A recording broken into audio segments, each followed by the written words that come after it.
Good evening. Good evening.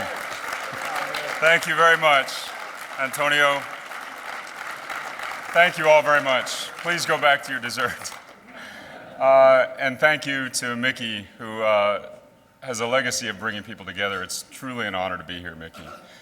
And thank you, Leticia, for that warm introduction. Though it is a tribute to mayors tonight, I hope we can get a round of applause in acknowledging what an incredible leader Leticia Van de Putte is herself and what she's meant to so many Latinas and women across the state of Texas and the nation. Jackie, congratulations. It's an honor to share the stage with you. Truly enjoyed your energy up here and your spirit. Antonio, it's a privilege to be introduced by Leticia, a true friend and mentor, and what an absolute honor it is to be the recipient of the Antonio Villaraigosa Leadership Award. Thank you to Mickey Ibarra and the entire Latino Leaders Board for hosting tonight's event. Earlier, we heard from U.S. Conference of Mayors President Miami Mayor Francis Suarez, who I want to acknowledge and thank for his efforts to combat historic redlining in his native city. Similar to Miami, San Antonio has struggled with socioeconomic segregation, a horrific symptom of decades of neglect that has disproportionately affected our Latino communities and created blatant race-based housing disparities. Like our newly elected conference president, I'm looking forward, as you are, to more complete communities that celebrate our diversity and unify our unique cultures. But to first combat redlining, you have to keep folks housed, which has proven a difficult challenge for all of us in this room, and especially for our America's mayors during this pandemic. When I was first elected mayor in 2017, I formed a task force with a singular mission to develop, with community, a comprehensive and compassionate housing policy so that all San Antonians, regardless of income and circumstance, can live with dignity. I'm incredibly proud of that work, and it's vital in any year, but it was particularly important in providing the platform for our community's lifeline during this pandemic, a COVID-19 emergency housing assistance program, which you heard has helped now over 55,000 households in our community pay their rent, mortgage, utility bills, and ultimately avoid eviction.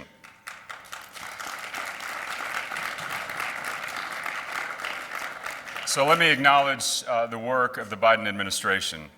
In particular, and with the support of the cabinet, with members of the administration, Secretary Fudge, the Department of Housing and Urban Development, and our local nonprofit housing partners, I'm proud to announce that San Antonio was one of the first cities to meet our 5-month House America goal of rehousing over 530 previously homeless residents in the midst of this pandemic, well on our way to meeting our overall goal of 1,500. Getting folks off the streets into safe housing. And for the first time in San Antonio's history, we will be sending a housing bond to our voters this spring that prioritizes rehabilitation and preservation of existing housing stock for both renters and owners, along with permanent supportive housing for our homeless residents. So let me pause a minute and do what we all should do and recognize and thank last year's honoree, Mayor Romero, for her remarks this evening. Her story is an important one for all of us, but it's one that hits home for me. Many of you may not know this, but the migrant farm worker story is very important in my family, in my household. My wife, Erica, and I want to make sure that our son, Jonah, is raised to understand and appreciate what she endured through her childhood, the labor, the people that built and continue to sustain this country. America is a confluence of cultures and a confluence of immigrants, a place where little Tejana can spend her summers traveling the Midwest to pick strawberries, onions, and tomatoes with her family, and now lead research for one of the nation's most successful grocery companies, a place where this Jewish, Catholic, Asian American grad student can marry the love of his life and raise a Latino son in the heart of South Texas.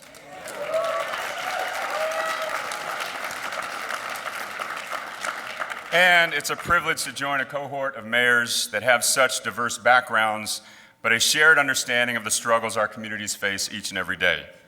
Many of you, if you close your eyes and you think of the COVID-19 pandemic, will see the photo of San Antonio's food lines during the pandemic, which highlighted the inequities faced by our neighbors through one of the worst health and economic disasters this nation has ever endured.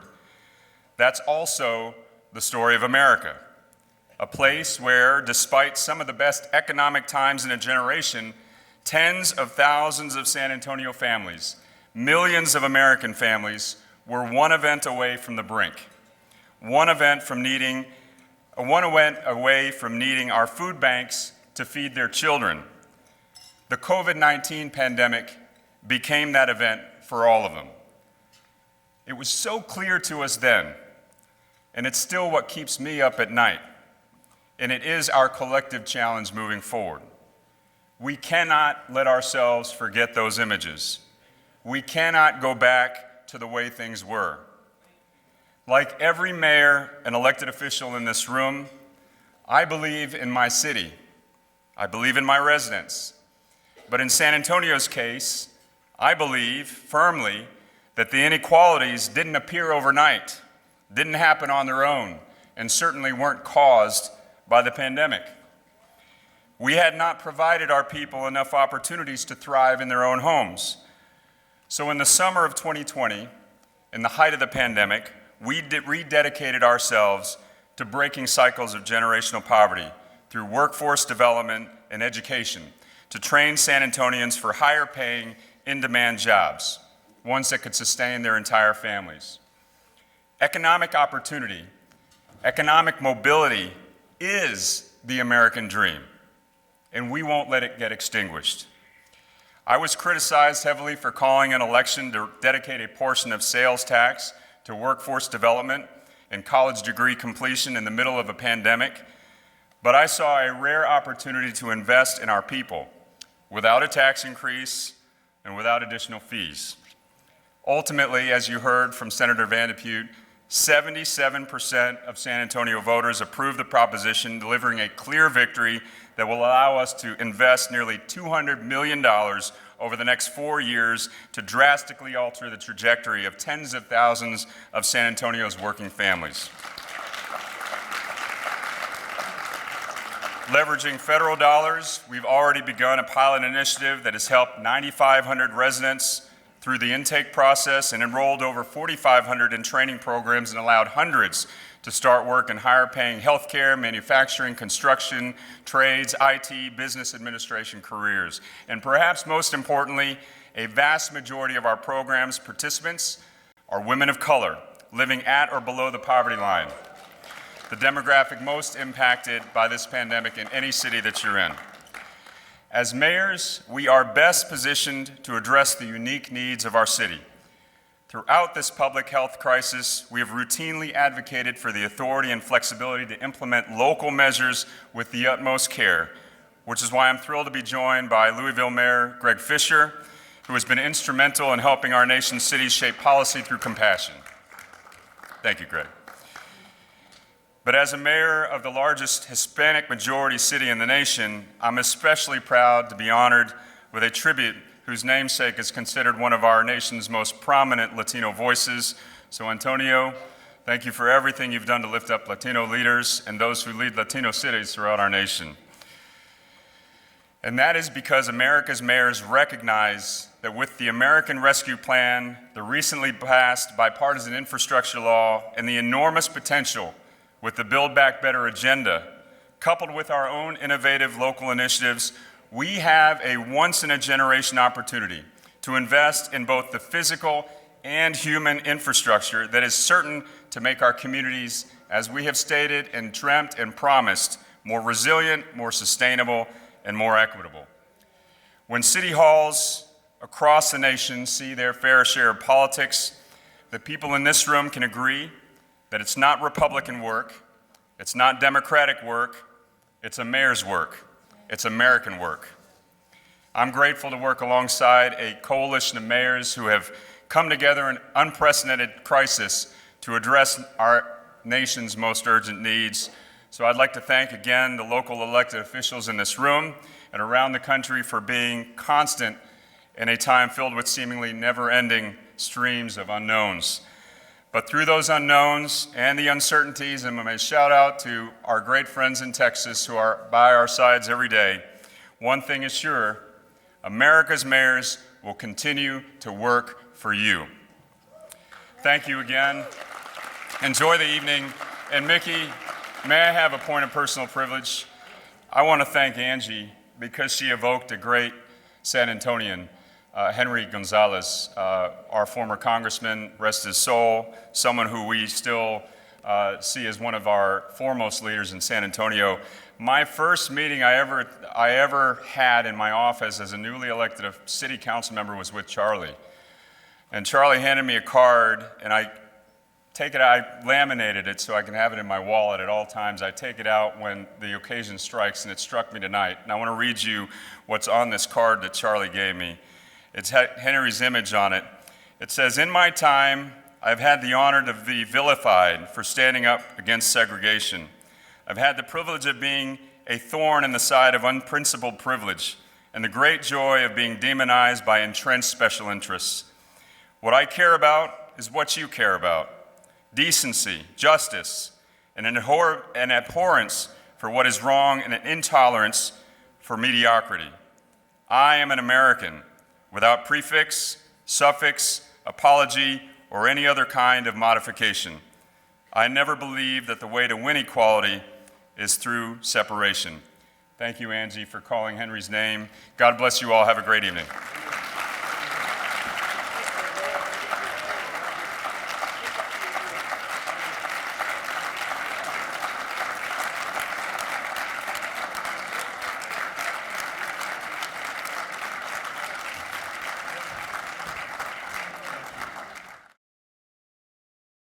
Today, we present the Latino Leaders Network Champion Award to recognize and honor a retired employee of an outstanding sponsor who is substantially responsible for our partnership.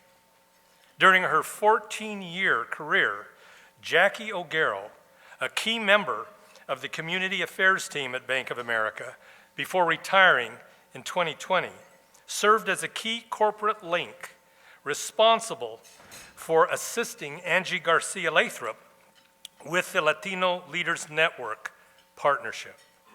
On behalf of the Latino Leaders Board of Directors, I am delighted to present our Champion Award to Jackie O'Garrow for her outstanding support of bringing leaders together.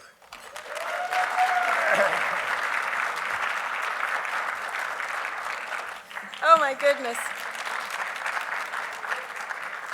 Gee, I wasn't nervous until this point. Mickey, receiving this honor is very heartening for me at this point in my life. And for me, it's a recognition of my dedication to the good work that many of us do every day. Good evening, everyone.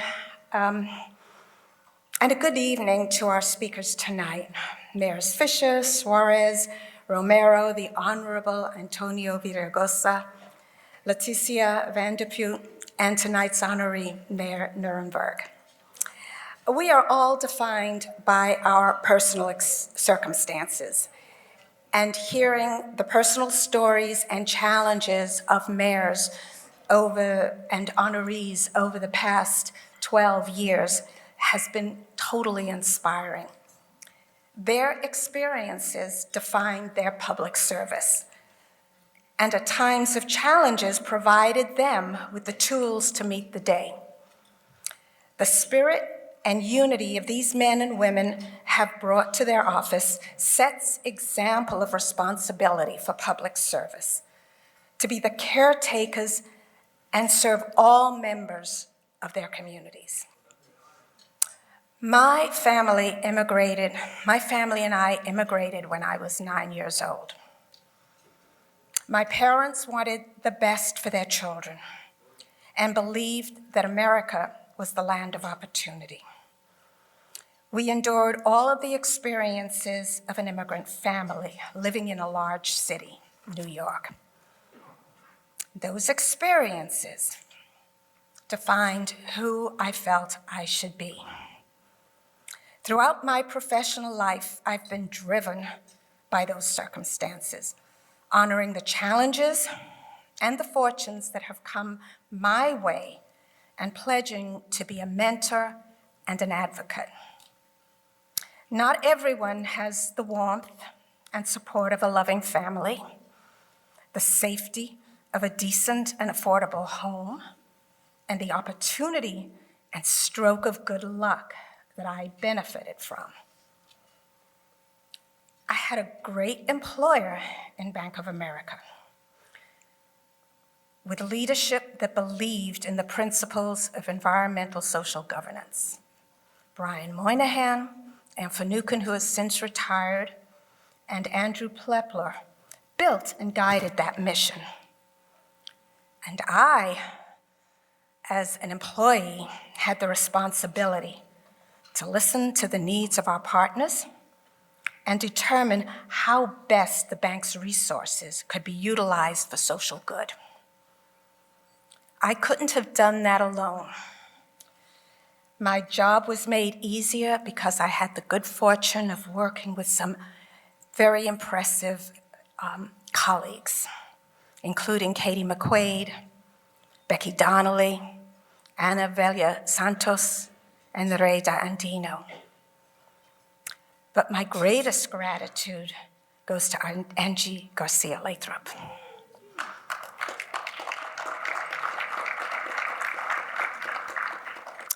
And I really share this award with Angie. For over 16 years, Angie and I have been partners in advocacy, partners in crime, they would say. She has been my greatest champion, one of the smartest people I know, has the biggest heart, and has a commitment as strong as mine to serve. This journey has not been without sacrifice, and I couldn't have done it without the support of my parents, each of whom have since transitioned, but I feel them on each of my shoulders tonight, and I know they are beaming down with pride. My darling daughter, Kinsley, who is with me tonight, my son, Justin, and my partner of over 30 years, who everyone knows as Al. Congratulations, Mayor Nirenberg. I'm looking forward to hearing your story. And thank you to all of the mayors, public servants, and corporate and nonprofit leadership here tonight. Your support of the Latino Leaders Network will ensure that the vision that Mickey and the Honorable Antonio Viragosa conceived, to lift up outstanding leaders who have the humanity, dedication, and commit to serve our growing diverse communities. Now is the time for unity and compassion. Mickey, I am truly honored by this recognition. Thank you for this amazing award, and I look forward to hearing of the future champions that are out there that work as hard, if not harder, than I do every day. I will cherish this moment and this recognition, and I do wish you all a very lovely evening. Enjoy the rest of the program.